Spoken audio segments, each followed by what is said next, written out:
Okay, we're on the half hour, so we'll begin. Welcome to the City Council work session for the City of Bella Vista, Monday, April the 19th.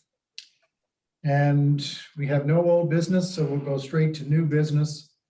The first two are ordinances that for rezoning property that is side by side. And staff and the Planning Commission are recommending approval. These two properties are over on Oldham, and they've been used as commercial for years, but they're sitting as an R1 zoning. And I don't know, I think Councilmember Burke, it was just you and me that was on the Planning Commission, and we heard the presentation, but if you'll bear with me, I'm going to ask Taylor just to take us through at perhaps a higher level and give us all an overview of both of them. So Taylor, the floor is yours. Okay, yeah, basically these are two parcels that are side by side on Oldham, and the applicant's basically seeking to request to get it up to date to what it's been commercial, and he's wanting to basically just comply with the city and meet our zoning code for future projects and current what's existing right there.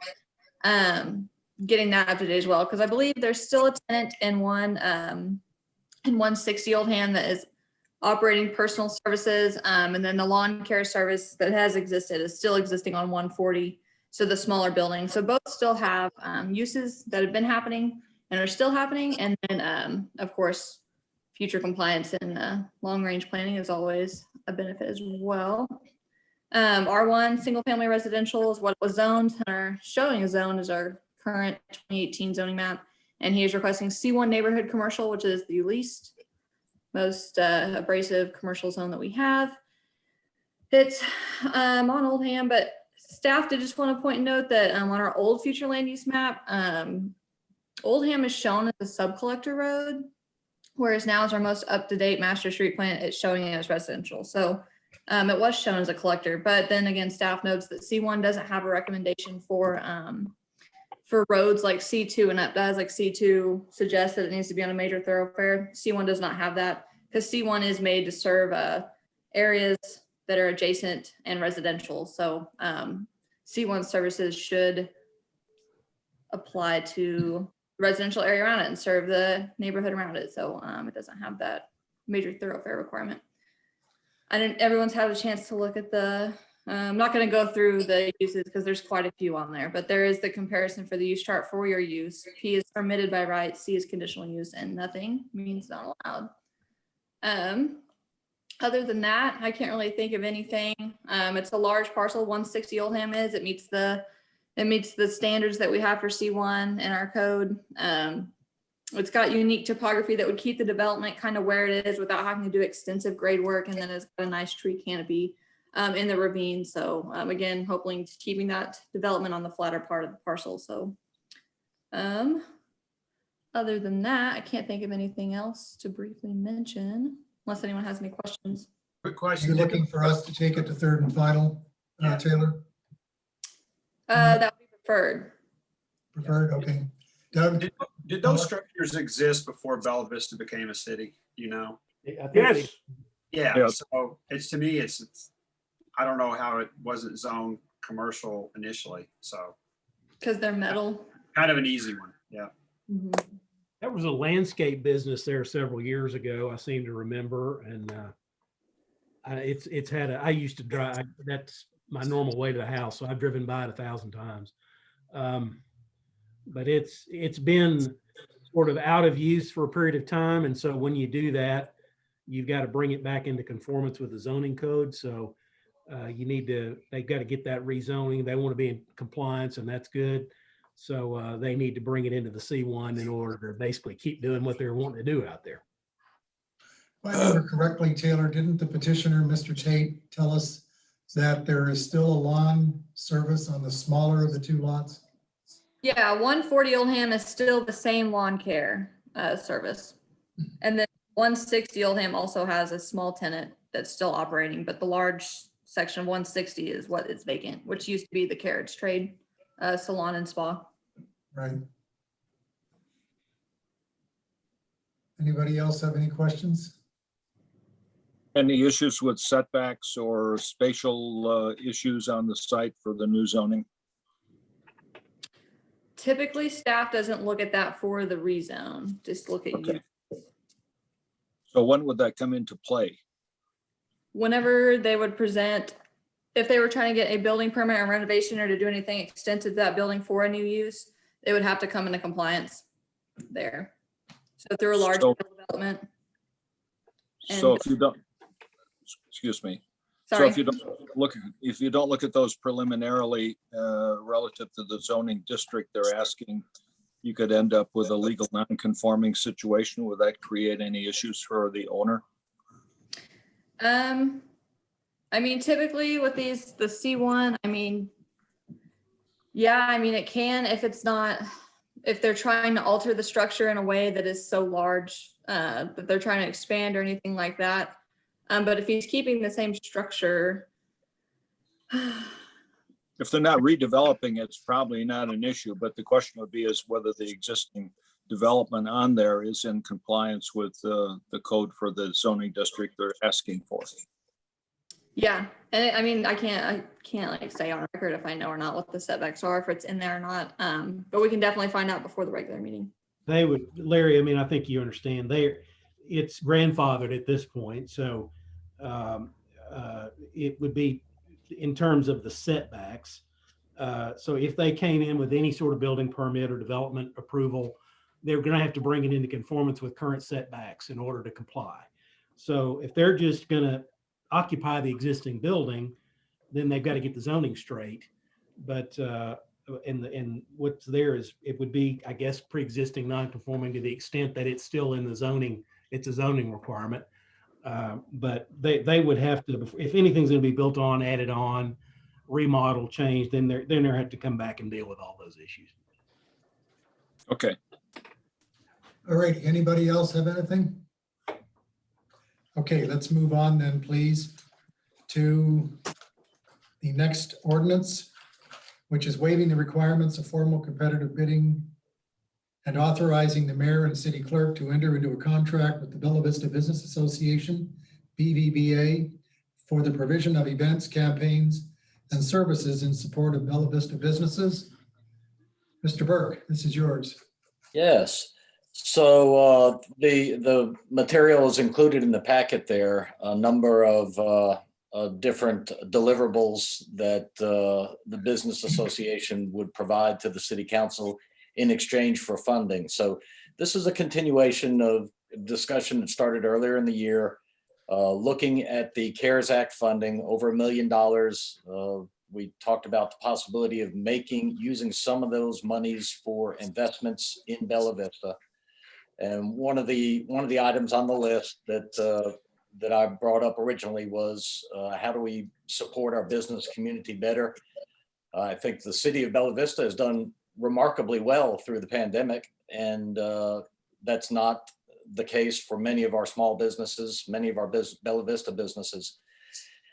And so we've looked at how we might go about providing such an investment, a modest one in this case, less than 6% of the CARES Act funding would go towards this cause. In a previous conversation we had about it, some of the members really wanted to make sure there was a firm handshake agreement, that there were some expectations on the part of the business association. So I've worked closely with the president of the business association, Dawn Cross. Mayor Christie's been on some meetings with them as well. I've consulted with Jason Kelly to kind of figure out what's the best kind of structure that this ought to take on. And it comes in the form of a contract, really a services contract.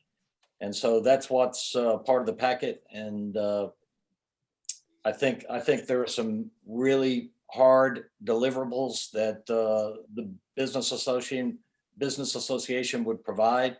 And along with status reporting and key performance indicators, keeping track of all that stuff, I think it really came down to a fair exchange and an opportunity for the city council to make an investment in the business community that they really need. I think this is a critical point for the Bella Vista Business Association.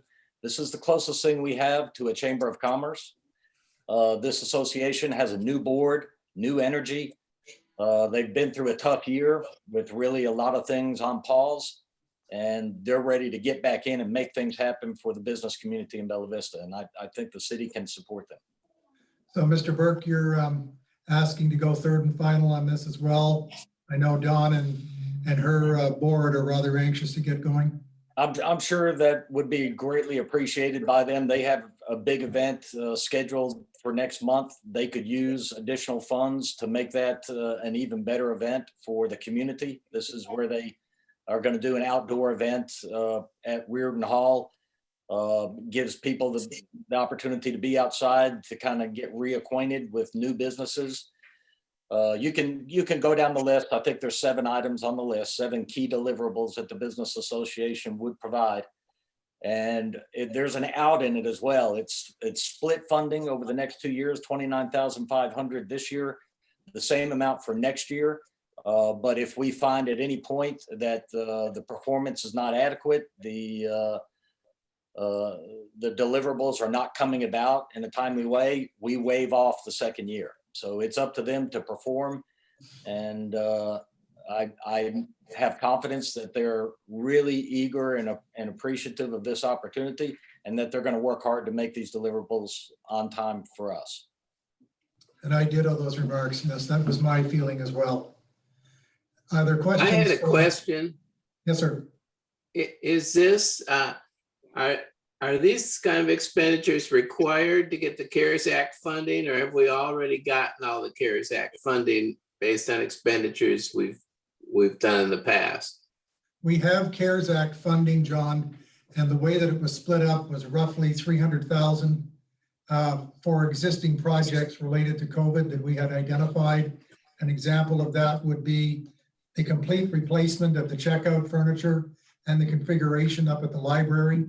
Then we were reimbursed for police salaries that had already been paid. And that particular chunk of money, the city had the discretion to spend as it so desired. Some cities have put it into major projects. We decided that we would look for erstwhile projects inside the city, such as this. And so the rest is sitting in the so-called reserve. Okay. If I could add to that, I think it's a great question, John. The over $1 million that we got in CARES Act funding, 732,000 of that was complete windfall reimbursement for things that were already budgeted. In fact, had already been paid. It was not reimbursement for any extra expenses associated with COVID. So we had this complete windfall of $732,000, and the $60,000 or $59,000 that we're proposing here represents 8% of the windfall. 6% of the total million, but 8% of the windfall. So I think it's something that our business community really needs and would appreciate. Yep, I agree. So far the things we've done are the extra payments that we voted on for police and some of the other employees and this, right? Those are the 2 things we've done with the windfall. Yes, that is correct. Okay. Yes, Larry. Do we have any visions for the remainder of that windfall monies? No, not at the moment, because we are going to be seeing more money coming to us from the American Rescue Act. And we're still waiting for Treasury to give us guidance on that. I think then we'll have a much better picture as to where we can spend the money. Yes, Larry. I'll provide a copy of the breakdown for Benton County and Washington County that I pulled off of the National League of Cities that shows the breakdown. And it looks like Bella Vista will be getting about 13% of what goes to Benton County. So we'll get a chunk of money there. I don't know, do you have any insight in terms of what categories of projects it may be used on? They've left it very wide open. They have said to help those that have been harmed through COVID, and then special projects related to water, sewage, and to broadband. Broadband is a huge issue here. We have about 4 areas in the city where we do not have it. Cox and AT&T have not, or have decided not to put service in there because it isn't profitable. But I believe that that is something that we should be looking at, because we have kids that are at home now that are doing more telecommuting, if you like. And I believe that the future is going to be more and more people working from their home as opposed to going into an office. But we won't know that, Larry, until the last I heard from the Municipal League was maybe May the 11th. Treasury would have something ready for us. The actual amount, if you go on the National League of Cities, I think everybody gets the letter from them that comes out every Saturday morning. And this was 2 Saturdays ago, and it actually gave you a breakout by each city. And ours is 5.49 something million. Not guaranteed, but that's what the National League thinks that it'll come out to. You can see every city in the nation in there, and every county as well. The county, I believe, is 54 million. And Larry, just to be clear on that, you're talking about the second round of COVID relief funding. You're talking about money from the Biden administration. What we're talking about with regard to the investment is CARES Act funding from the Trump administration. Correct. Yep. No, I understand. Question? Oh, Jerry has been Yes, holding his Jerry. hand. Yes, in regards to the funding to the business association, I know there's one organization that indicates that there's something over 300 home-based businesses in Bella Vista. I know it's been some time ago that I was associated with the business association, but I made a suggestion or tried to get them to encourage them to try to bring these home-based businesses into the association. So there would at least be some kind of an idea as to what these businesses are, where they're located, and what their products may be. But that did not seem to be an interest at that time. I would hope that that Steve, that you could somehow encourage them to look at that and try to, as I said, bring those businesses into the organization, which would be a great addition to it. But Yes, sir. how are we going to handle? I know the business association was always being requested to provide funding for scholarships and a variety of different things. Yes, sir. How are we going to handle these other organizations that will come to us as a result of the funding we're providing to the business association? How are we going to handle those requests? To simply turn them down, or what's going to be our method of handling them? Jerry, will take them on a case-by-case basis. We have to be extremely careful because we don't want to get into the handing out to everybody business. Dawn came to us with a good plan. She proved the need for the additional funding. We did have a discussion about bringing even more local businesses into the business association. And I see that she's on the call tonight. So I'm quite sure, if I know Dawn well enough, she's already taken notes about this. So that answers both your questions. Yes, they are going to attract as many home businesses and other businesses here as possible. And secondly, any further requests will simply take on a case by case. Anybody else have questions for Mr. Burke, Mr. Fowler? Yeah, I do. Maybe not so much a question. And I'm supportive of this. On the surface, I guess what I would like to have is full confidence that the people that that are on the board of the business association. I mean, I don't know who they are. I don't know the positions. I don't know roles, names. I will say, you know, in my so far experience with the Advertising Promotion Commission, takes a lot of effort, takes a lot of organization, and it takes the right people to make some of these happen that they're talking about here. So I'd like to have, you know, full confidence that they are a well-organized group, and they've already kind of figured out how they're going to do some of these things. Building an effective website, that's no small step. That's just not a small task. And being able to reach out, you know, to a larger community effectively, it's a difficult thing to do. So I realize that this is a 2-year proposal. Right now, we can evaluate after the first year. So I'm supportive of it, but again, I'd like to see some names, some faces to names, et cetera. Maybe a little more background on the business association, where they are, what's the membership now, you know, just a few things like that. I don't want to ask for too much. I don't want to task, you know, where this is just a big job for somebody to go out and, you know, gather a bunch of information for me. But right now, as it sits today, I don't have a lot of familiarity. Right. Mr. Burke, can Those you are get good us a few points. salient points about that and bring it up at the Yeah, council meeting? yeah, I think those are good points as well. I know Dawn intends to visit the city council meeting next week and just put a face, kind of our key liaison. She's been our key liaison.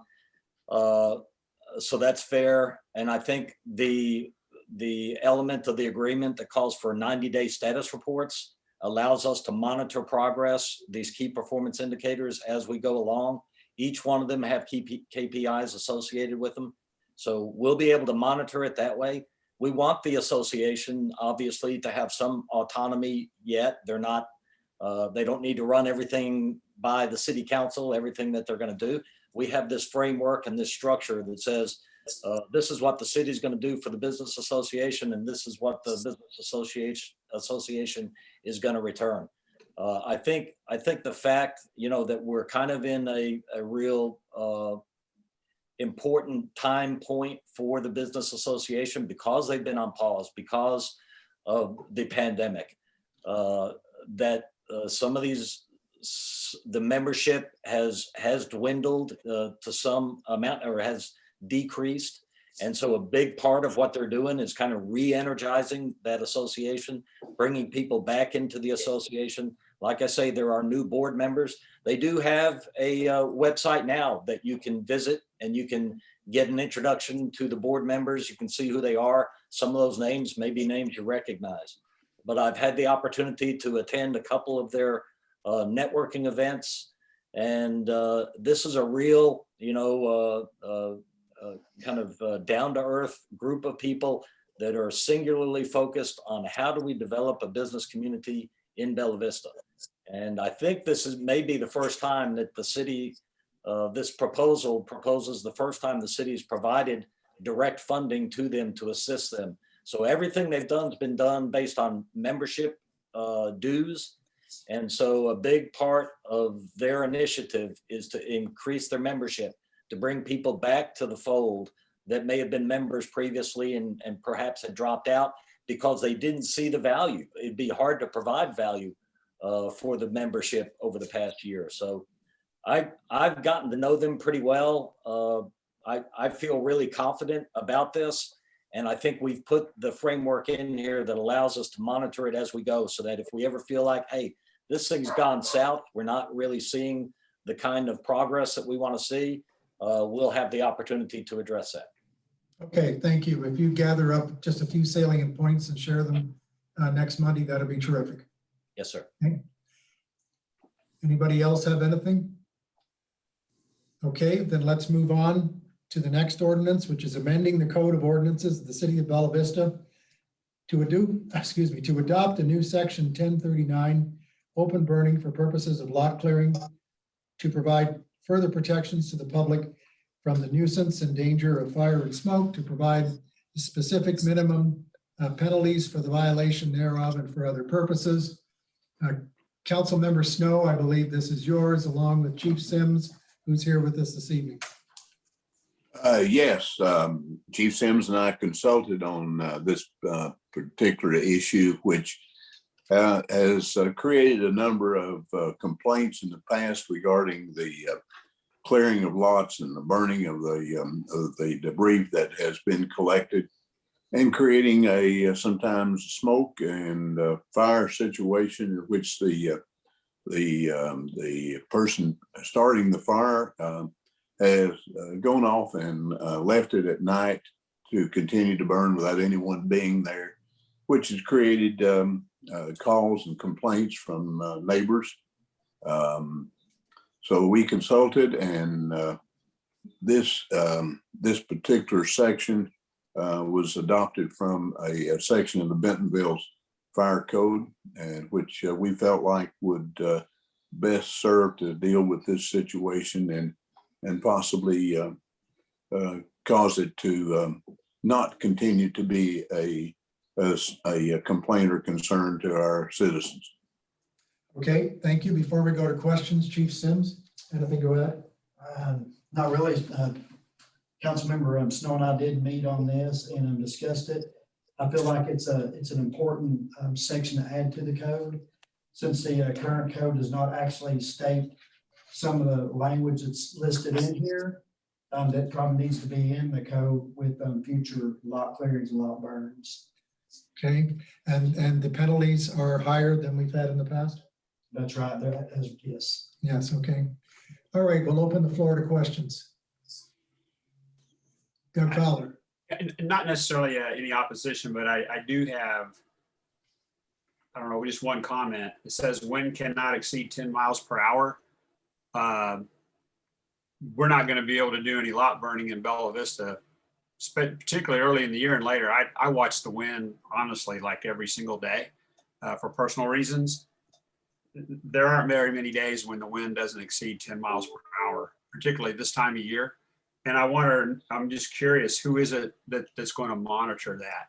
10 miles per hour really isn't that strong, for all practical purposes, for other reasons maybe. But again, I don't know how we're going to monitor it. And I actually think that's a pretty low number. In the past, didn't we take our guidance from the county? That's right. That's actually kind of looked at on a day-to-day basis by the fire department, especially whenever every day we consult the dispatch on whether or not we allow burning or not. And 10 miles per hour is what we use. Anything in excess of 10 miles an hour, we don't allow burning inside the city. So that's done on a day-to-day basis currently. It's just not in the code in the current code. So that's not gusts. Chief Sims. That's just a steady wind. That's steady wind. Chief Sims, do you feel like that's the right number? That if it's 12 to 15 miles an hour, there should not be a lot burn taking place? That's correct. I mean, that's something we'll look at and we do on a day-to-day basis. And if the person that's burning a lot is doing what they should be doing, which out of control burns in 2020, we had over 5,000 control burns that were called into dispatch. Then yes, they're told at that time, that morning, a burn ban is issued every day that morning. They consult with the shift commander on whether or not there's burn to be taking place. And guys, we had 5,440 something control burns in 2020 logged with dispatch. And we made 73 complaint visits in 2020. A lot of those control burns would also be pertain to people burning their leaves, That is correct. That is not large lot burns. That's any burn. Somebody burning leaves, somebody burning leaves in a ditch, somebody smelling smoke in the area. We had 73 complaints that we visited in 2020 out of 5,400 logged, called into dispatch control burns. Any other questions for either Mr. Snow or Chief? Mr. Wilms? One question, in looking at the draft code, I have a question in A5. It talks about surrounding properties must be considered. Permits will not be issued for properties in high hazard areas or high population areas, but you do not include any of the commercial district properties in there. You include apartments residential, hospitals, schools, skilled nursing facilities, care homes. But I'm wondering if commercial businesses should be added to that category as a question. I only throw it out there. The second one is item B on penalties.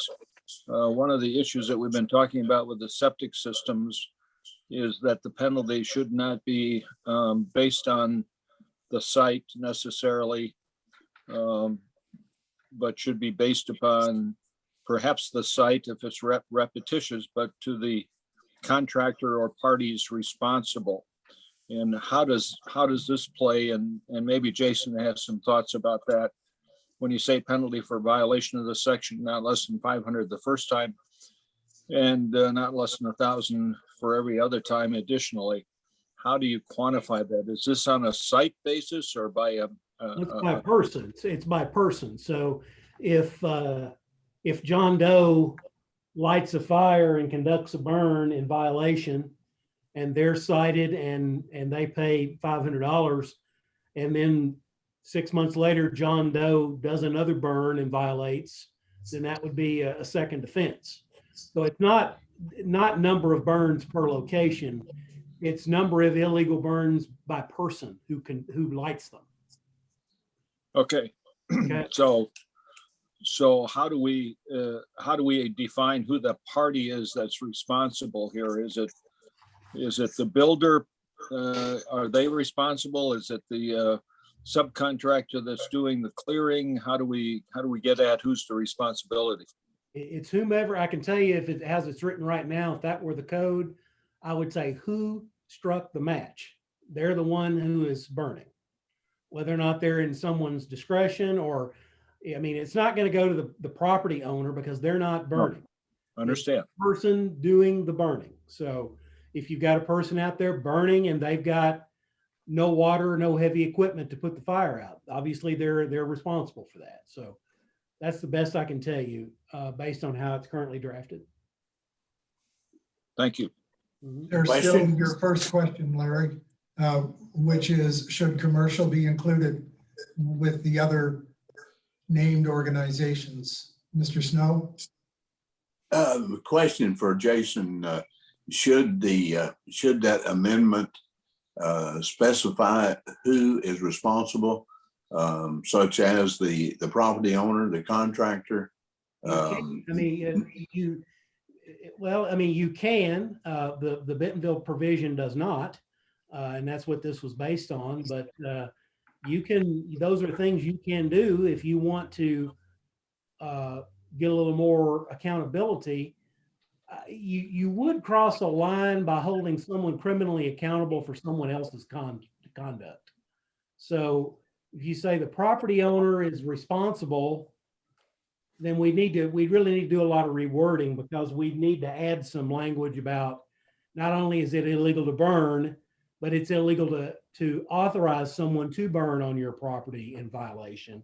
So we need to do a little drafting work on it, but it could be done if that's what you want to do. Okay, we still have to address Mr.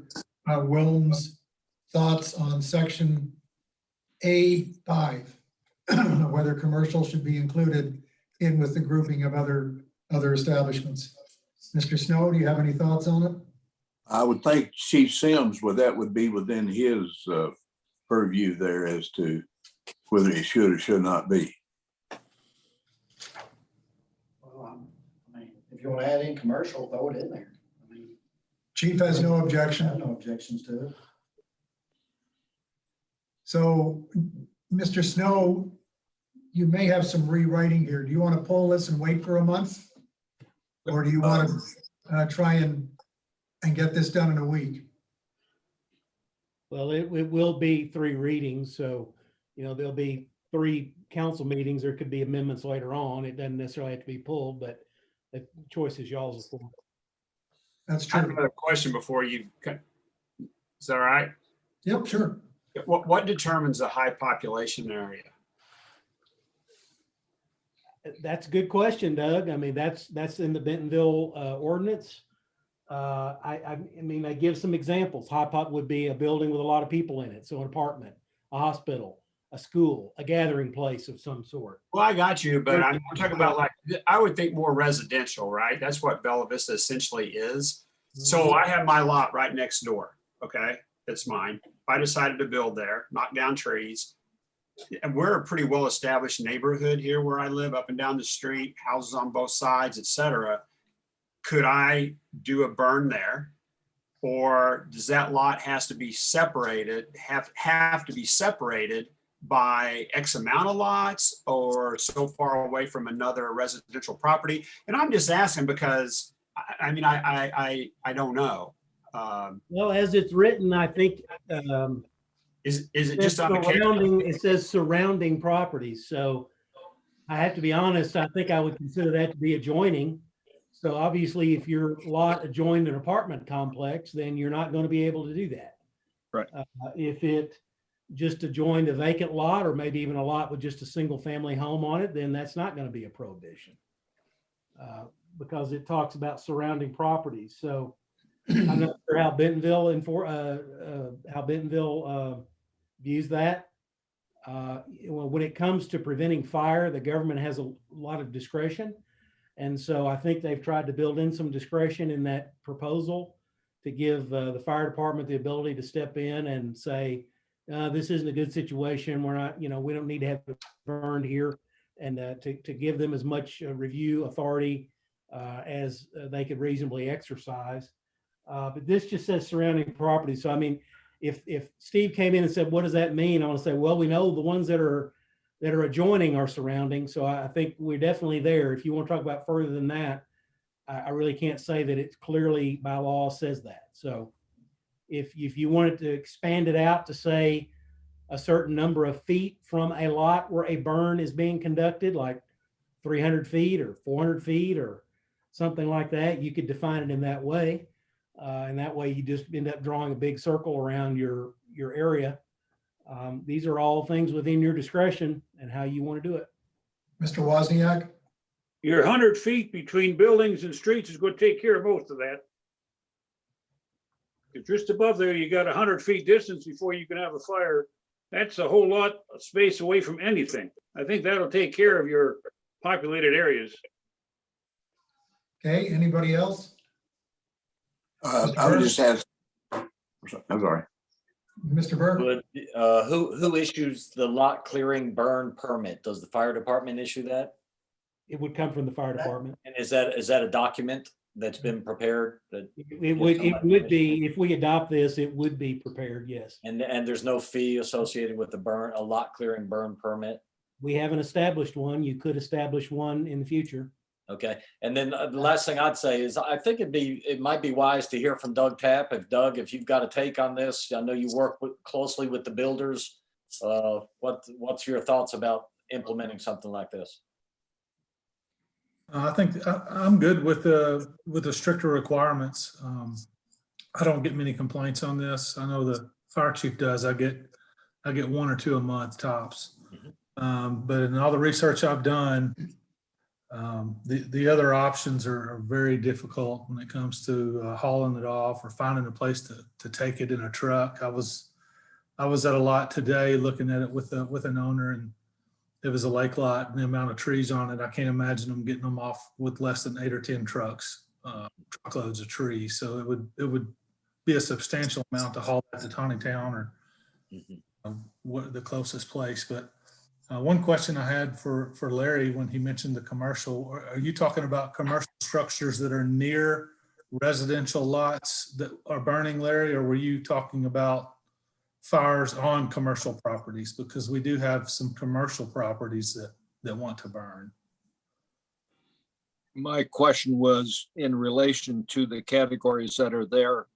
I'm assuming the reason that they have number 5 is to prevent smoke issues or other things relating to high density population areas.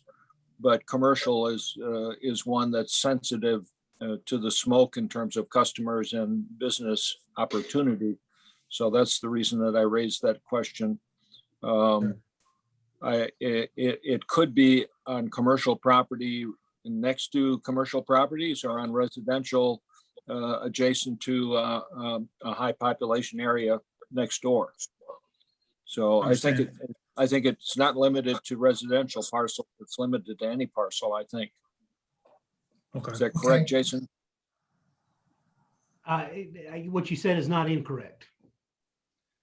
Okay, so I know Chief wants to add a few things here. Well, I was just gonna say, one of the things that I was kind of thinking about with the whole permit process would be during the grading permit. Doug, that's when they get the lot clearing permit. Is that true? They get a That's grading true. permit or lot? So I was thinking, I had visited a little bit with Brenda. That's kind of, I didn't know where this is gonna go at as far as being adopted or whatever. But maybe adding some of that language to the application permit that is already issued to the builder when they come into the building division to get their grading permit, to go ahead and have this information, some of this information they can check box, that we can, if they check box or don't check box that, we can advise them that they have to haul that material off, or they can burn that material if it meets the requirements. And I think we just add a few lines in there and then add that attachment of documents for the burning ordinance with that information that y'all send out to them. Y'all email that to them, is that correct? Sometimes they pick it up, sometimes it's emailed to them. Is that right? That's correct. Are you saying when they come in and get that, you want us to decide whether or not they are too close or they can Yes, that burn or information can't? be added to that permit. They have to get a permit. Don't you need anyhow, to know the right? date they're gonna burn it?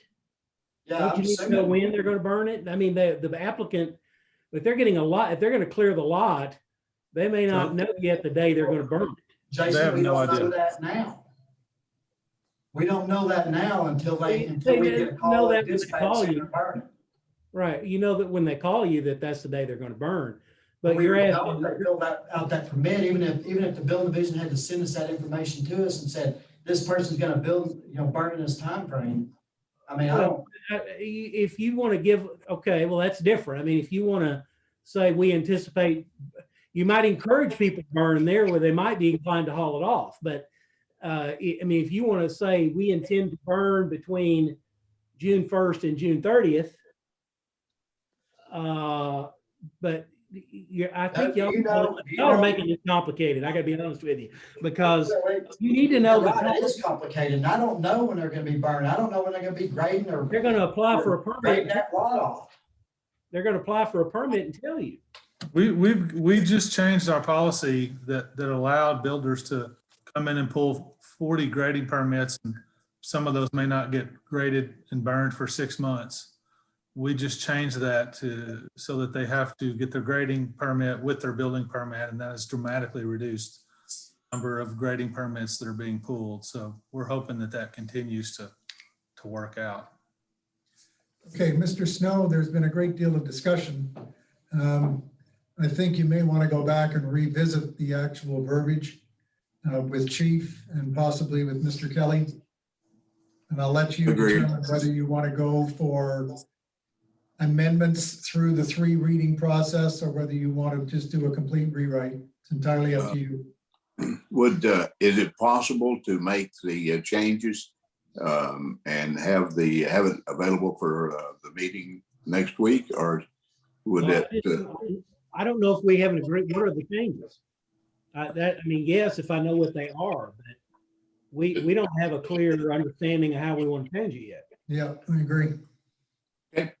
I just last like to say, in theory, I support something like this in theory. I detest smoke. I'll be the first to tell you. I can't stand it. I could just see with the way this is currently written, there could be some unintended consequences, but I do appreciate the effort. So If I may say so, and again, if we need to pull it, I think it needs to be rewritten to identify the responsible party as the permit holder.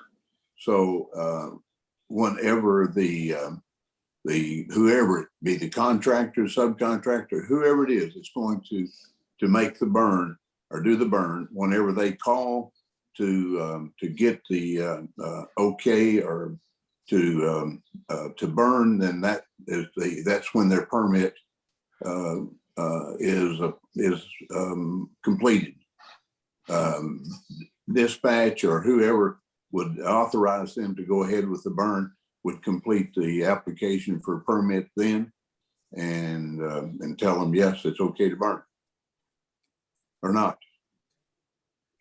Well, you may want to consider having a special meeting, which you would have to announce through Wayne to the press, et cetera, and pull in some of these thoughts. Okay.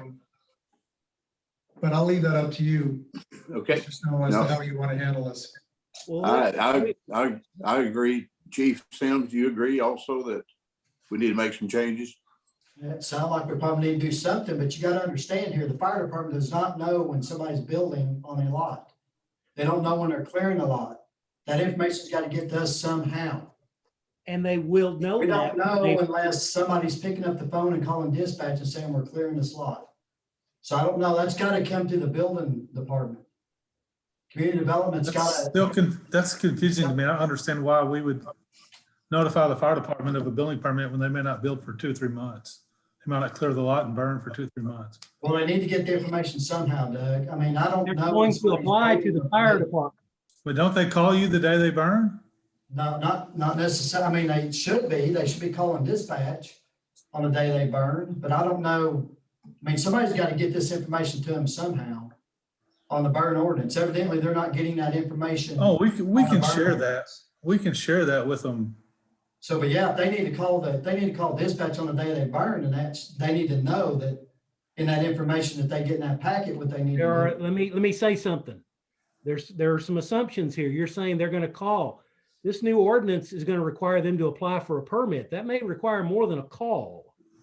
They're going to have to apply for a permit. They're going to have to meet certain requirements. It may mean you're going to want to have a truck go out there and look and see, is this a high hazard area? Is it 100 feet from a structure? Is it, all that stuff. So it implies there's going to be some kind of an inspection or something in order to, if they're just calling, you've got to get applicant information, who's responsible, the time, the date, all that. If you want to put that on dispatch some kind of way, I guess that could work. But I think if you go with this, you're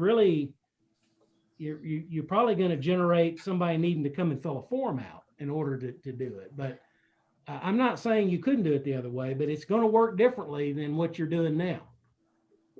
Okay, Larry, I think you've got a few words, but let me just say this. I don't think we're going to solve it tonight.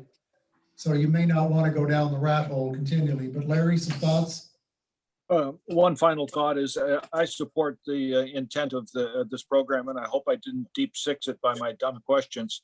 But I think one thing that might help is that, and Doug, you can weigh in on this, is when you issue a grading permit, you might include a copy of the application for the burning permit with it, or a copy of this ordinance, maybe if it's 1 page, to notify those that are doing the grading. And they'll probably be the ones digging up the lot and putting the trees in the pile, and they may even be doing the burning, but it'll at least put them on notice that they need to do a permit application with the fire department. And so that means extra work for you, maybe. That's all I have. Alrighty. Okay, thank you. Well, Mr. Snow, you've got your work cut out for you. Yes, sir. I need to know, are we pulling this from the front Monday agenda, or am I gonna at least change it to account for responsible parties and then first reading next Monday? I need a little direction on what to do. Mr. Snow? If it can be changed, Jason, if it can be changed, then I would say leave it. But if it cannot, then if we do not have enough direction to make the changes necessary, then I would say pull it. But if we can, leave it. Well, I can probably make that limited change and get it ready by Wednesday in order to get the final agenda out. Now, you all understand this. You all may think it needs to be changed in one way, and it may not be a majority. I can draft amendments for any of you to make other changes, and then y'all can vote on them and decide whether you want to do that or not. But in terms of Jerry's proposal, if, you know, coming in on first reading, if he wants to change his, what he's offering to do that, I should be able to get some words together for first reading and get it on the Monday regular agenda. So It just seems to me, listening to the conversation, that we're lacking a cohesive process and we're lacking full buy-in yet from the fire chief and as to how this is all going to go down. So I think we ought to start off with exactly what is the problem we're trying to solve with this new ordinance. And then I think from there, the rest of this should unfold for us. I don't know if the thought is, well, let's pass the ordinance, then we'll figure out the process later, or if we ought to have a process before we pass the ordinance. Okay, good thoughts. All right. So Mr. Snow, you still want to get the responsible party in? No, yeah, I think it needs to be pulled, and so we have plenty of time to work out what the difference is or what the questions might be. Okay, pulled it is. Thank you. Okay, now we'll move into the world of resolutions. The first is authorizing the mayor and city clerk to enter into a contract with APAC Central Paving in an amount not to exceed $1,299,151.50 for asphalt street resurfacing, hot mix overlay, and further authorizing the mayor and city clerk to enter into a contract with Vance Brothers, Inc. in the amount not to exceed $894,218.20 for slurry street resurfacing. Mr. Button, who is on vacation at the moment, has given you quite a bit of information in your packet. I hope you've had a chance to look at it. The bid was sent out to 5 vendors for approximately 59 miles of street. 5 bids were received, with APAC Central Paving being the lowest bidder for the hot mix. And for the first time in living memory, I think we actually had 2 vendors submit to slurry. In the past, it's always been Vance, so that was good as well. Vance came out as the low bidder. Then he gives you the financing below the budget that was approved for a total amount, and he has pulled the amount that we authorized for the asphalt zipper out of there, and so the actual resurfacing has been decreased somewhat. As I say, he has the invitation to bid included, and then he has a landscape layout of all the bids by company that were received and opened on April the 6th. Contact names for each company and the estimated quantities. This is something, of course, that we do every year. The street committee, which is headed up by Mr. Flynn, works with Superintendent Button and his team, establishing which streets need to be done. And having said that, I will always add the caveat that I add every year, that streets can change. Circumstances can change in the middle of the paving. There could be some tremendous damage that's incurred on one street. So Mike would quickly have to go and fix that and perhaps take another street and move it into the following year. Are there any comments at all? Mr. Snow? Do we have a list of the streets that are proposed right now? Yes, they're available from the street department. Anyone else? I'm sorry. Any major streets on the regarding the hot mix overlay? John, can you remember any? I know that Mike said he was going to do the lower half of Highlands next year. He did the upper half last year, but I think he's going to skip a year. But I can't remember if he's addressing some of the others. Are you aware? Yeah, I can't recall off the top of my head. You know, you may have a little bit of collector streets in there. Of course, 1 or 2 of the really big streets are state, so the state does them. And But he usually does a pretty good job of getting a mix on different sides of town and different areas and whatnot to try and do what's the most logical. Jerry, I can get you a listing of the streets. Does anybody else want one? Larry? I have a question. When we approved the budget for 2021, it's my recollection that we had a routine, if you will, street maintenance budget, and then we had like a 2.4 million additional projects budget for streets. Is that all inclusive then of this bid award? Is all of those projects on both of those lists, or I'm trying to Yes. clarify. Yes, it is. My I'm own- sorry to interrupt. Yes, if you look at your packet, Mr. Button lays it out for you by actual departments. So Department 50, account number 57,500 was Yeah. 1.2 million. And the additional approved in Department 100 was account 52811 for 1,420,346. That was for a total of $2,620,346, of which he used $236,000 and change for the asphalt zipper. And he also has about $40,000 for striping included in account 57,500. And so what it looks like to me is that our budget that we have to spend after we take the zipper out is about 2.4 million, and the projects we're awarding is about 2.2. So there's some cushion in them there's some cushion money in there for him to be flexible in the scope of the work he's doing. Yes, there is. If you read on in your packet again, you will see that the total amount for both contracts combined shall not exceed $2,343,935.50. So yes, there is a bit of cushion. And that really is about the net amount after you take the 2.6 total budget for streets without the striping and take out the zipper cost out of there, you're about balanced. Correct. Yeah, okay. Just on the streets, weren't the streets listed in the 2021 budget document in the capital projects part of it? I think they were. Yes, They yes. probably were. Yeah.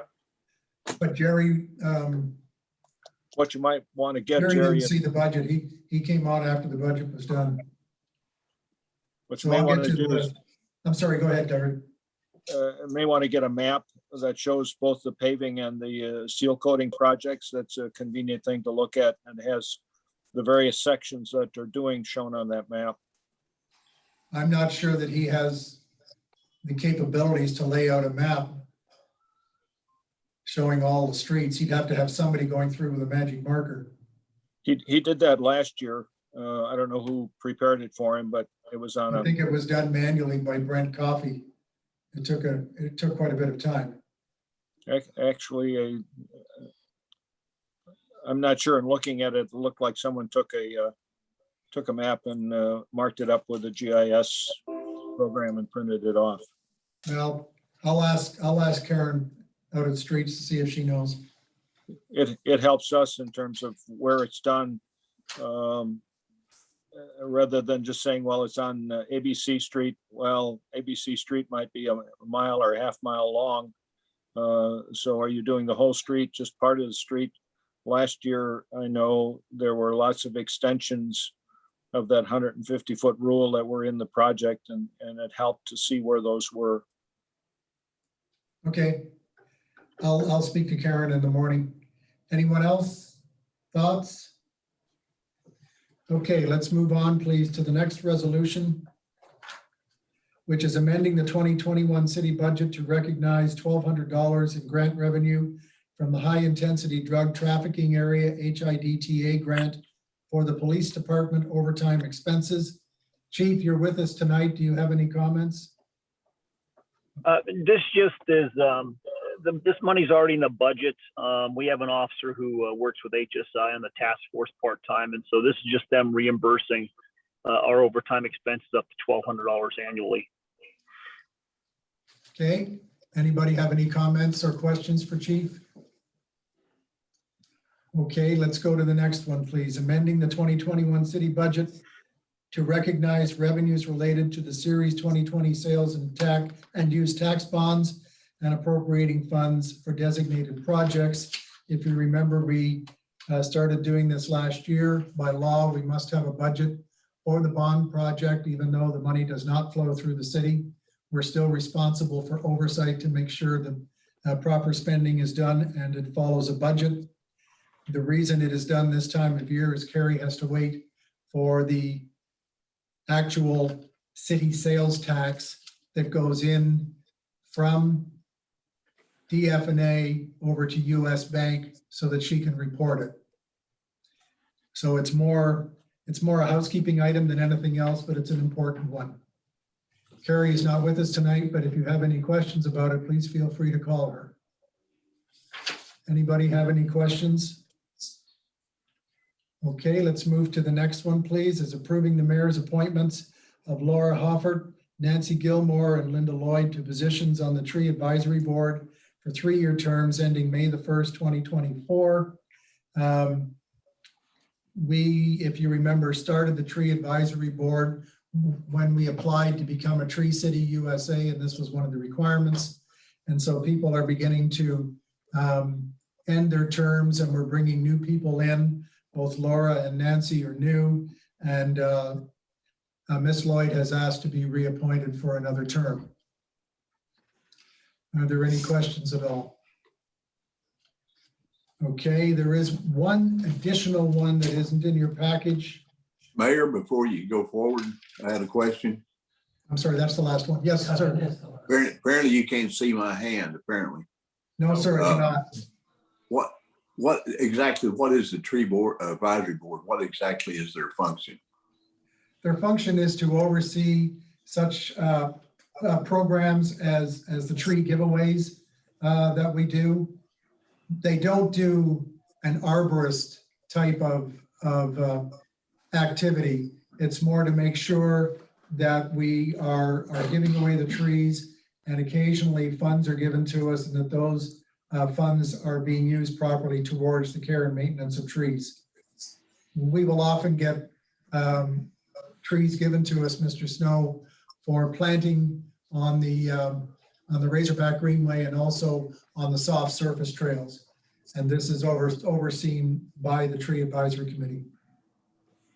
Jerry, I can tell you from the ordinance that created the board that it's an advisory board, so they don't have legal authority to take action. They can only advise the mayor and the council. But the ordinance says they have the following duties. They assist in planning and organizing an annual Arbor Day celebration, advise the city in the management of trees and vegetation on city land, advise the city of the need for increased tree canopy and the general health of trees along the trail networks, and educate the public about trees and their management. Those are the duties of the board. So have they been active in the past? Oh, yes. Unfortunately, COVID has put a bit of a crimp, but in past years, there have been at least 2 trail hikes offered to the general public with arborists so that they can get a better appreciation for the types of trees, not only just oak, but others that are here in the city. Okay, that was the end of the resolutions. Now we go into the discussion items. Up first is a legal update, Mr. Kelly. All right. Well, I know all of you received a copy of a letter that I sent to Bill Kennedy, his general counsel for Cooper Communities. The letter was dated April 8th. Went out in the mail that day. They've received the letter, I'm sure. I have heard no response to the letter. Of course, the letter regards our ability to obtain fire suppression water for the new public safety building and the issues and problems that have resulted and led us up to the point right now where they have not consented to that. And so I don't really know if I need to go back through the history. It's all in the letter. You all have that. I certainly can if you want, but in any event, I guess I should say, put in the letter a date of April the 8th at the end of business for them to do what is going to be necessary to approve our connection to the POA water. And we basically say that if they don't act by that time, that day, then we know they desire to litigate, and we will have to pursue our legal options at that time. So obviously, if it comes to legal options, the course we take in any lawsuits that we may have to file are going to be have to be approved by the council. I wanted an opportunity to at least give you a little bit of a heads up, so it's not hitting you all at one time should we end up having to go down this road. As I say in the letter, it's unfortunate I had to write the letter. I can say, and certainly I know the mayor can comment as well, but I just know that the city does not want to have to do this. This is going to be costly and pointless and ridiculous litigation. Given the situation that we're in, and so we're not going into this with any glee whatsoever or any desire to fight. We don't want to do that, but we have a multi-million-dollar project that's bond funded. We have legal obligations to spend that money the way the voters told us to do it. We've got a budget. We've got a site. We've made commitments. We believe they've made commitments. We intend to meet our commitments, and we intend for Cooper to meet their commitments. So in any event, this is where we are. So just to acquaint you just about the scenario, not to go through the full history, but we have the site next to the street department where we intend to build a new public safety building. That's our police department, and will be a court facility. Given the nature of this building, it cannot be constructed in a manner that avoids the need for fire sprinklers. We were able to construct the street department building in such a manner, it's of such a use that it did not require a water sprinkling or fire suppression system. Because of the nature of the building we're constructing with the police department court building, particularly, and I could let Chief Graves address a little of this because he's consulted with the engineers on this, but because there is a detention room or a place where a person could be held, pending going to the county jail, just the nature of the use. The fire code is going to require us to have fire suppression, which is basically the sprinklers that you see in the roof of your commercial buildings. It cannot be built in a way to include firewalls, or there's no architectural tricks or anything we can do to avoid this necessity. So with that being the case, we've got to have enough water volume and water pressure to be able to service that system. And so when it goes, God forbid it ever has to go off, that there's enough water coming out of those little spigots so that it can put a fire out. And so the existing water line that's from Centerton that runs up the highway, and in fact runs at least up to Village Bible Church, and I think even perhaps a little even further up. It also comes back up Highway 340 toward the area where our existing court is, and that shopping plaza, and there's some areas in there that have Centerton water. That line is not wide enough, big enough, have enough pressure or capacity to be able to provide the fire suppression that we need in our building. And we've known this from the beginning. And so in order to have this building, if we're not able to connect to POA water, then we're going to have to, and we're going to have the building the way it is, then it would require at least the construction of a water storage tank, which right now a rough estimate would be an additional $500,000. We got a very disconcerting update on the cost of the building out of the actual Centerton water line to a capacity that would be needed. The estimate on that would be an additional $2.9 million. So obviously we can't go down that road. It would be very irresponsible to do that, particularly when we receive commitments from Cooper Communities that we would be able to connect to POA water. So what I can add to the letter, and I want to make this perfectly clear as well, we've had a very cooperative partner with the Bella Vista POA in this. The POA wants to see this happen. They want to be helpful, but they are operating under certain limitations pursuant to the declaration and protective covenants that govern their expansion of their water system. And believe they are in a position that if Cooper does not consent, even if we try to do some creative lawyering, I'll put it that way, we've considered some of this, they believe Cooper will sue them. They do not want to be in position of being in litigation with Cooper. We understand that. We are trying to do this in a way that does not bring the POA into litigation that's unnecessary, because it's already, in my opinion, unnecessary for us to have to be involved in this litigation. Nevertheless, we want to try and do something that will avoid the POA having to be a party, which in turn makes things more complicated and more expensive. And they very much want to do that. And my conversations with the POA attorney have been very cordial. And they have verbally indicated to us that if we are able to, obviously, if we're able to get Cooper to consent, they're going to have no problem allowing us to hook up a water pipe in order to fire suppress the building. But they're also willing to be cooperative with us if we need to take litigation steps that we may need to take. So I want to talk to you a little bit about what those could be. I don't want to go into details because I think to reveal full strategy at this point is not to our advantage. Let me say first that it is my hope and desire, and I think the administration's hope and desire, that by April 28th, we'll get some paperwork. It'll be done. We'll be able to connect, get the construction people on board to getting that fire line out there and connected. We'll get a hold of the POA. We'll get this connected and we'll start building a building and having police department out there. We hope that happens. I have to prepare for the fact that it very well may not happen given where we are today and what the history has been. So we're going to have some different roads that we're going to need to look at. First one, this is the least desirable. Redesign our project.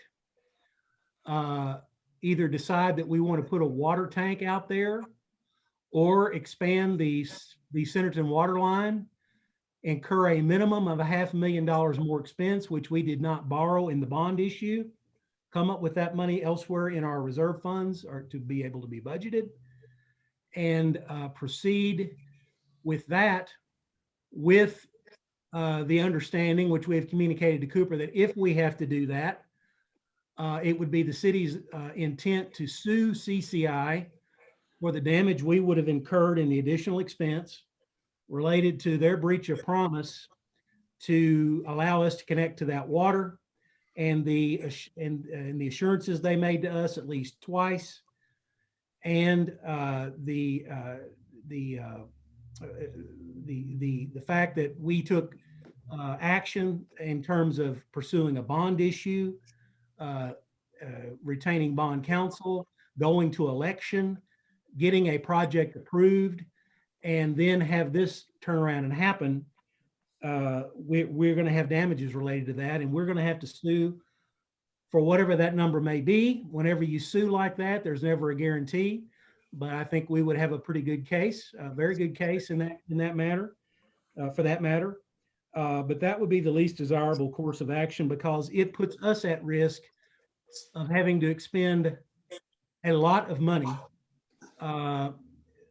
And we estimate up to 2.9 million just if we extend the water line. We anticipate roughly $500,000 for the water tank. That does not take into consideration the increased construction costs, which are going to come because of delays. And I will let people who are a little more expert in the cost of building supplies to talk to you about how those are skyrocketing. The cost of metal, we talked a little bit about this in terms of our building. We approved a special meeting here last week, but the costs are hard to anticipate. The delays on this project will cost us money. They will cost us money, in addition to the cost of any potential litigation. And though I think it will be a very strong case, you always have to, you can't ever say 100% guarantee. So you've got that potential risk, whatever that may be. So there's that option. And I don't like that one, but that's one option. Number two option is going to be the use of eminent domain. which is power to condemn private property for public use, to use that against necessary parties. And so if we need to, I don't want to go into the litigation details, and this gets complicated, but Cooper is exercising an interest in this line.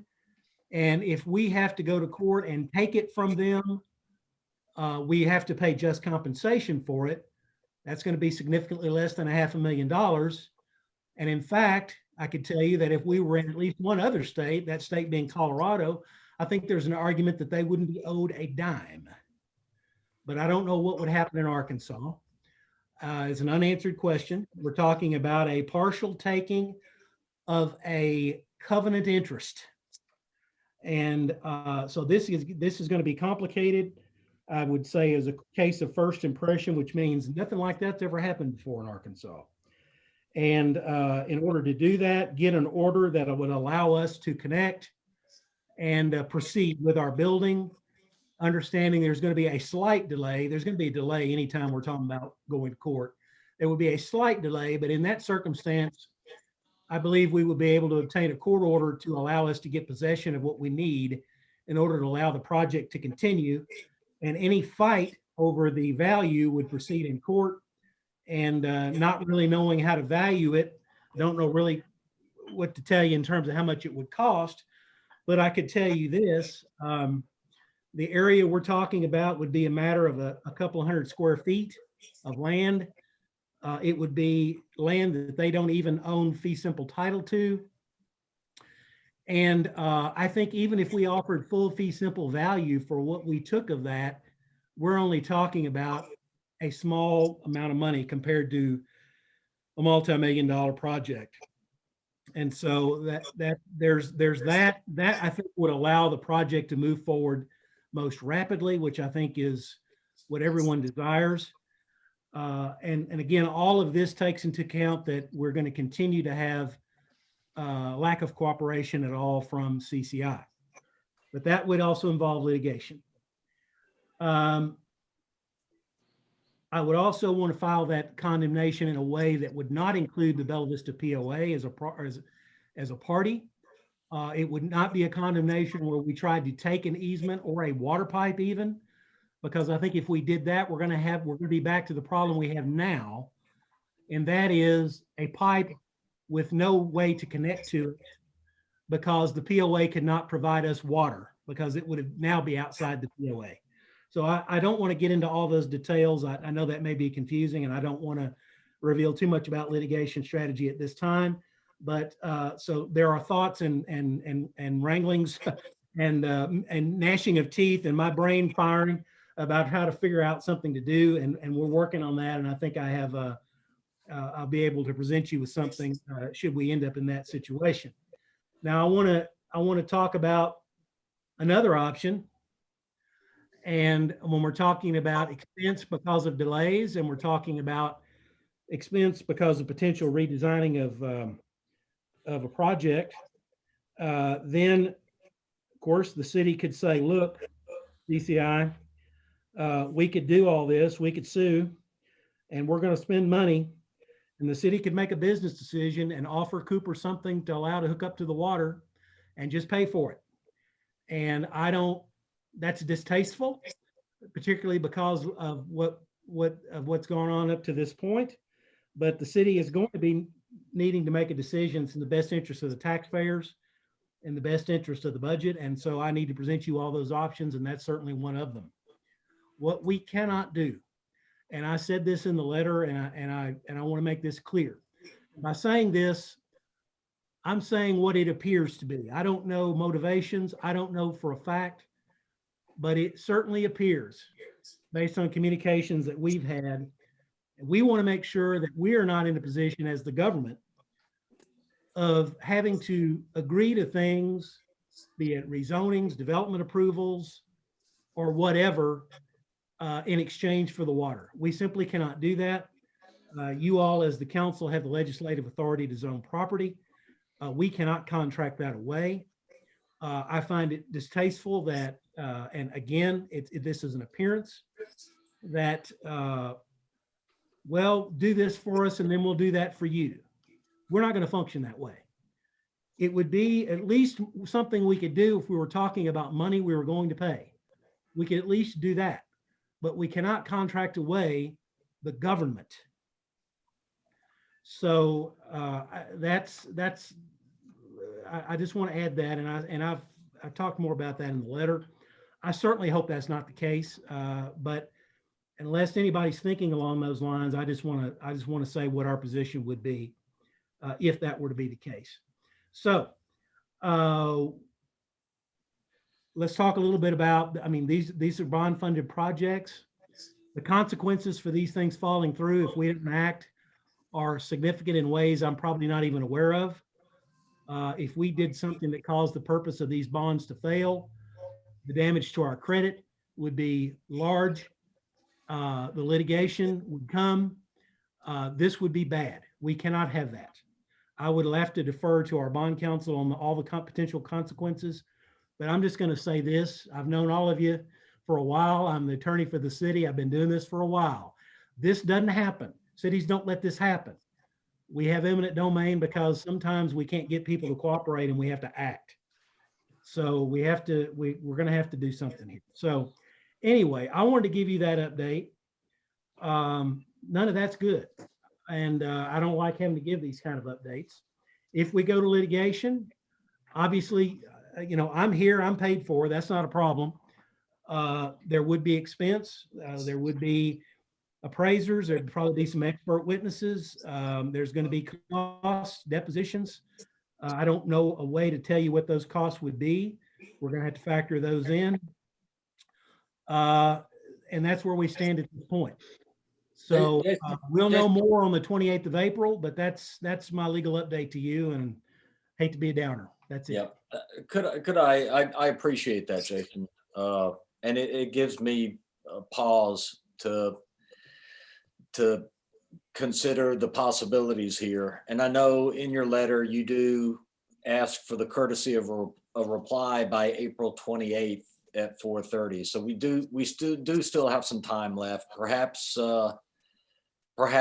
there'll be a response from Cooper that will be amenable to some kind of arrangement where we can make this work.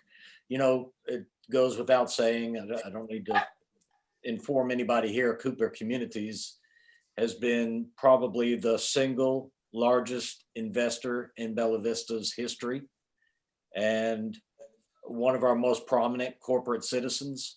And even in the time that I've been here, I've seen them enable the city in many different ways.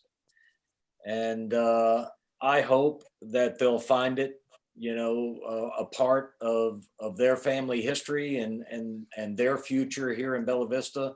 I hope they'll find it to be appropriate to partner with us somehow, some way on this. And I think it's unfortunate, these conversations we have to have about litigation and those kinds of things with the corporation that is probably more a part of the fabric than any other corporation in the history of Bella Vista. So I'm going to remain hopeful that we find some common ground that would be in both parties' best interest. I'm hopeful of that. Litigation goes on for years and years and years, and it doesn't, I don't have a good history with seeing litigation work favorably for either party. So I'm hopeful that they'll see this as well.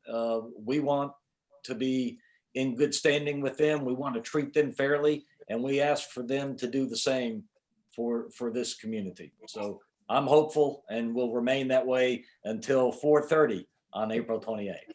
If I could add one more thing, because I just thought of it while Mr. Burke was speaking. We will, and this is always a consideration, I would tell any client, when you're going to be dealing with these people in the future, again, and we all know we're going to, we have to consider that. Of course, they need to consider it too. But the thing I want to bring up is, even right now, there are several issues unrelated to the water that we are dealing with them on. There is some right of way that we need to obtain over by Mercy Way Bridge. Doug Tapp can give you a little more of an update, and again, it's not in our interest to go into a great deal of detail on this right now. We're going to have an appraised value. Very soon we'll be approaching Cooper, one of the Cooper entities. I don't know if it's CCI or Cooper Realty Investments or whatever, one of the Cooper entities, to tell them an offer on that property. If that's not accepted, then we're going to be looking at potentially a condemnation out there. Whole separate situation from the water, but that's on the horizon. So yeah, that's it. Okay. Jason, Yes, sir. Jason, Yes, sir. and your evaluation, I know you spend a lot of time on this, and in your evaluation, what do you, or can you at this point make a recommendation as to what you would like to see happen?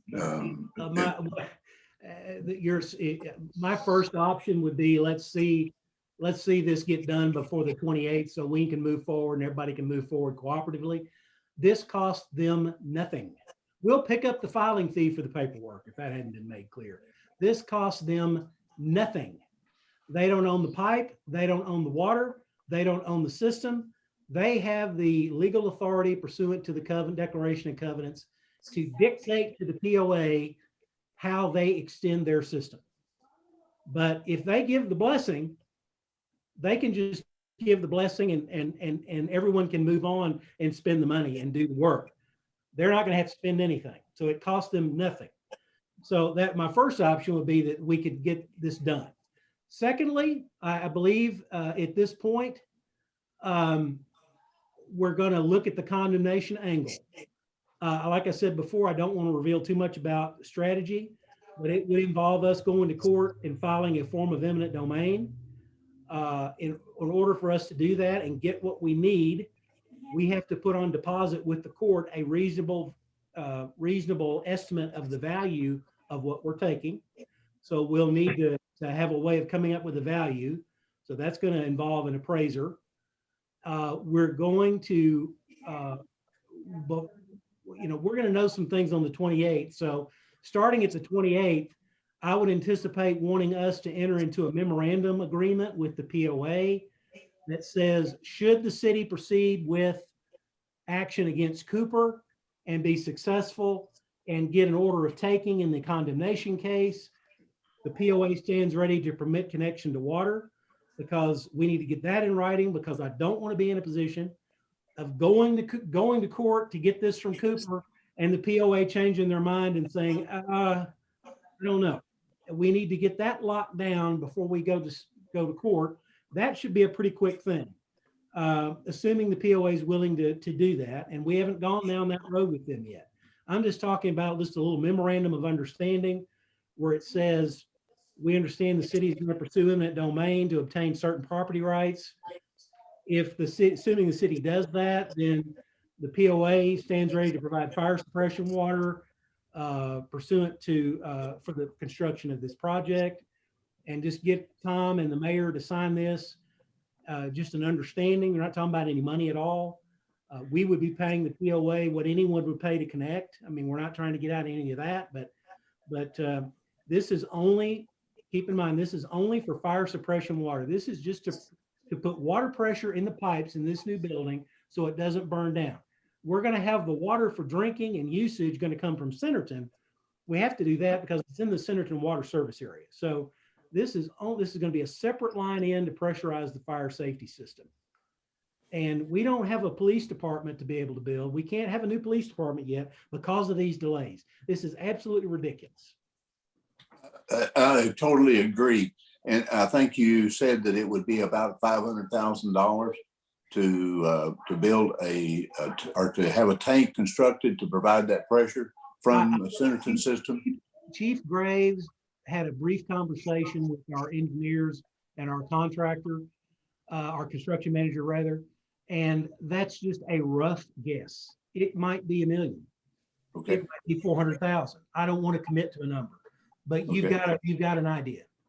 Okay, so, and if we go forward with the condemnation and have any kind of a guess as to what the value of that condemnation would be?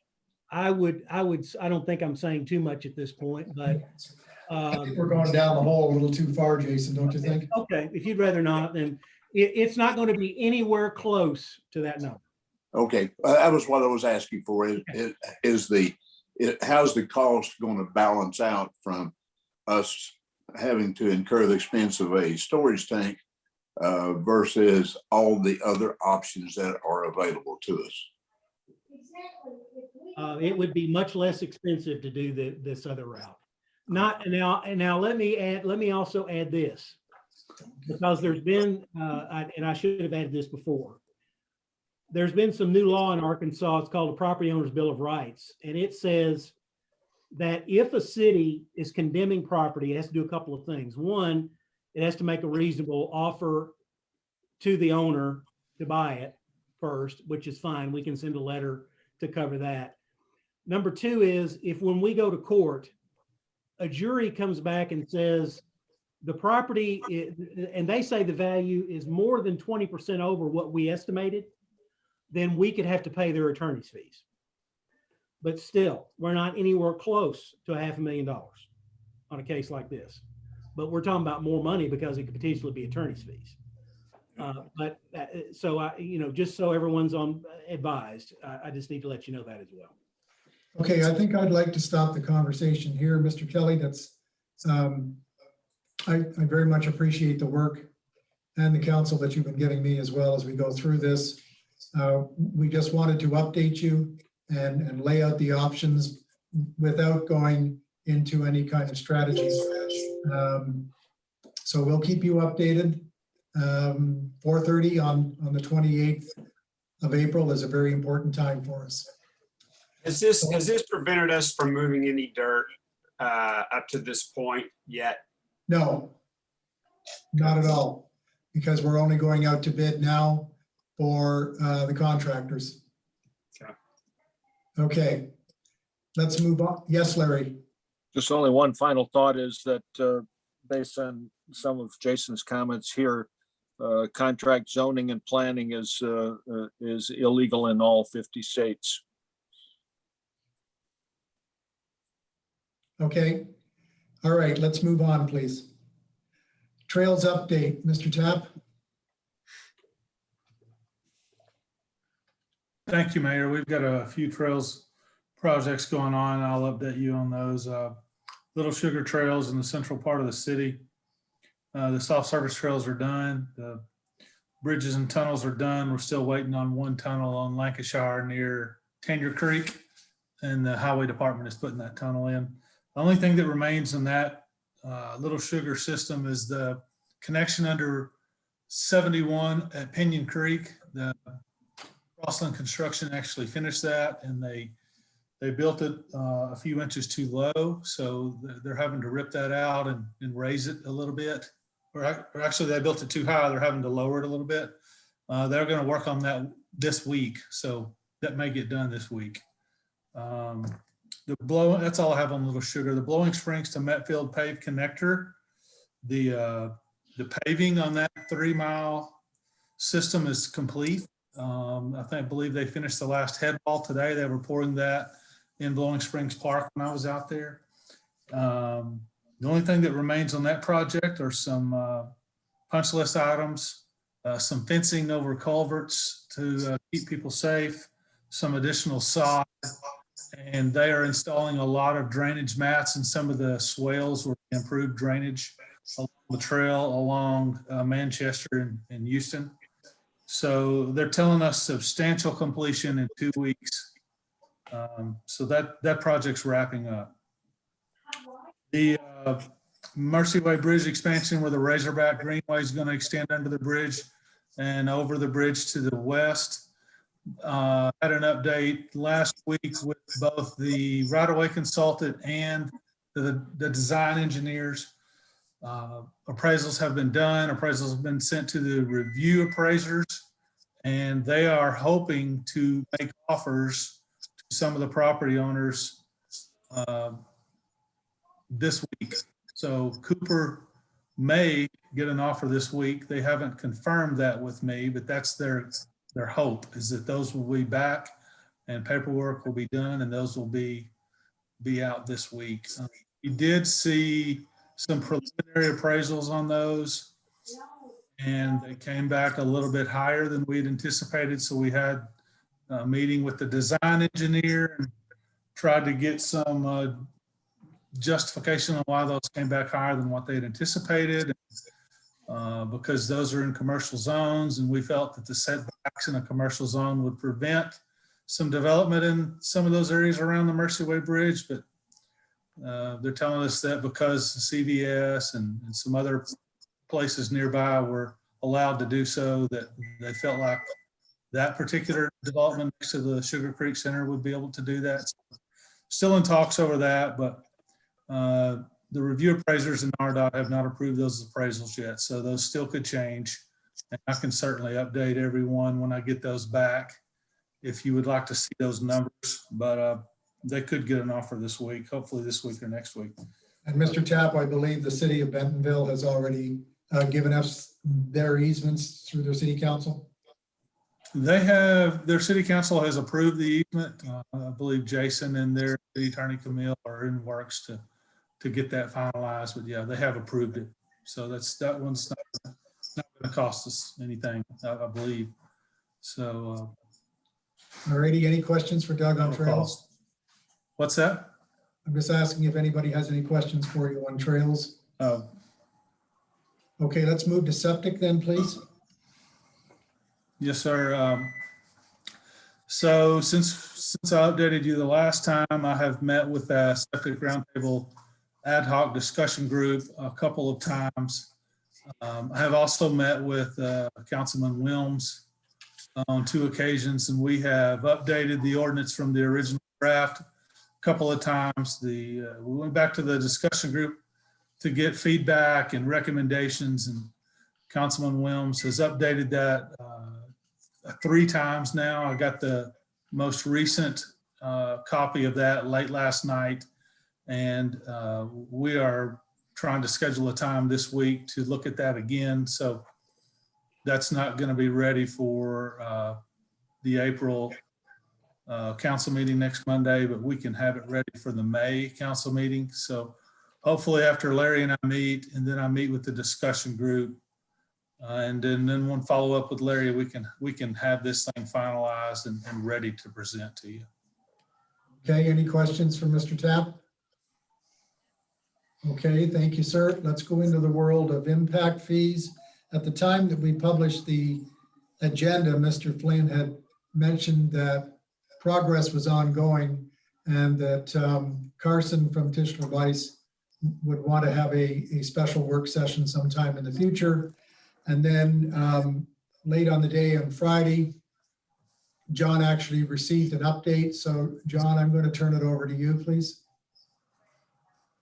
Yeah, thank you, Mayor. I gave the update to Wayne Jertson and asked him to distribute it to all of you so you'd have some time to read it.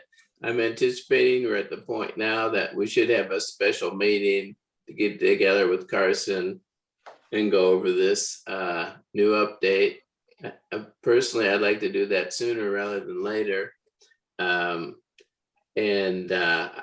I think we're close to having something. You probably noticed the new updates doesn't have anything on roads.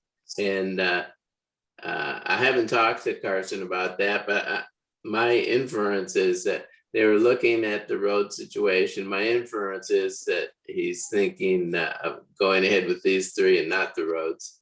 And as you know, there was some, as we discussed earlier, some challenges with that aspect of it. So that's where we stand. And I think we just need to study that latest proposal and get together with him and hear what he has to say.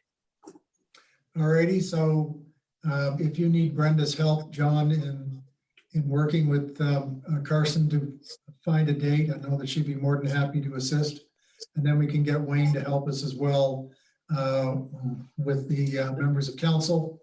and perhaps offer them a couple of dates. So if you'd like to see if you can get a couple of dates from Carson, that'd be great. Okay, that sounds good. Okay. Larry? Is what was sent out, I think, by Wayne a day or two ago, maybe the end of last week. Is that the continuation or the next step beyond the work session that we had with Tischler Bice? Yes, Yeah. So they presented a lot of data at that last work session, and this is then is the evolution of that data into something else. yeah. So what that was presented is their latest version, latest proposal, whatever you want to call it, for how we might proceed. Thank you. Welcome. Any other questions? Okay, allow me then to give you an update on the farmer's market. We were looking at the parking lot down in Little Sugar Creek, as we've done before. Cooper has indicated that they're probably going to tear down the movie theater this year, and that we would have to move rather rapidly to some other location, because there'll be all sorts of construction equipment, there'll be dust and everything in the air. So rather than try and move it partway through the season, we've decided to look for another venue. I've been in discussions with the owner of CDS and all the buildings in there and the parking lot. He's keen to host it. He's talking to his insurance company now. And we're checking for power. We have found a power outlet at the base of one of the parking lights. So we need to check that to see if if we've got it. And as of this morning, Mr. Vandevoire is talking to his insurance company to try and get that straightened out. So I'm hopeful that we're going to find a new home. Interestingly enough, that particular shopping area is the geographic center of the city. So it might be a little further for those on the east, but it might be a little more convenient for those in the west. So we'll see what happens. But I really would like to try and get the farmers market to occur this year. I think it would be a good morale boost for our residents, having gone through a very uncomfortable year. So that's where we are with that. Are there any questions? Okay. The very final one is a road issue. Mr. Snow? I was visiting with Chief Graves, or asked him to look at the situation. I think Councilman Wozniak is also familiar with that particular area and the situation that we're talking about. I think the Chief Graves agrees that it's somewhat of an unsafe situation. He has a proposed fix. I don't know if that will work or not. I guess that's to be determined. Personally, I think maybe a guardrail of some form in that particular area would be the best option. But again, that's to be determined.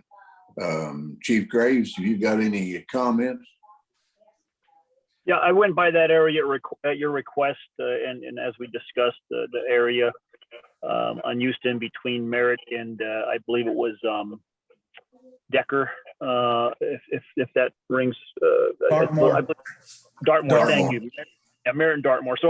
So when I went through, there are a lot of areas in Bella Vista, obviously, that are close to trails, and so. But really, what I looked at was the elevation change. Obviously, in that area between those two streets, it does drop down a good maybe 2 feet. In my experience, people do tend to veer down off the side of things. You know, we get that all the time in Bella Vista. You never really have people veer off the road going up. So when looking at it, if we want to, be safe along that area, it is unique because it does drop down from the street down to the trail. I think we could put, well, I'm not a big fan of a guardrail. I don't think that'd be a bad fix, but I do think we might have more people just sort of scraping into it by accident just because there's not a lot of room there. I think maybe a better fix, like when I bike down towards Fayetteville area, and they have bike paths in the roadway, they have sort of these tall They're about 3 foot high, about 3-inch circular, flexible poles that stick up. They're just plastic, and they're either orange or white, and they're about every 6 feet or so, and they kind of separate the bike lane from the roadway. And that is just a good visual reference for drivers as they go by that area, to sort of alert them to the fact that there's something different there, like a bike path is there. I think that'd be a good compromise between nothing and a guardrail. Again, I'm not a big fan of the guardrail, because I think if somebody's going to go over it, they're going to go through a guardrail unless you put a full-blown highway speed type guardrail. And I think it's going to cause more damage to vehicles. And I think we just need a good visual reference or reminder as vehicles travel down that road. That'll catch their eye, and they'll realize that, hey, I got to be a little more careful here. Okay. Doug, Tap, is this the first time that you've heard this? No, sir. I've heard this a couple months ago, and I consulted with the engineers, and they assured me that, and I drove that section today, and there's 5 feet between the trail and the paved road. No, there isn't. Nowhere near 5 feet, Doug. Nowhere near. Not what we're talking. Are you talking We're about? talking less than Long 2 feet Springs from the edge paved of the connector? road to the edge of the sidewalk. Not what we're talking.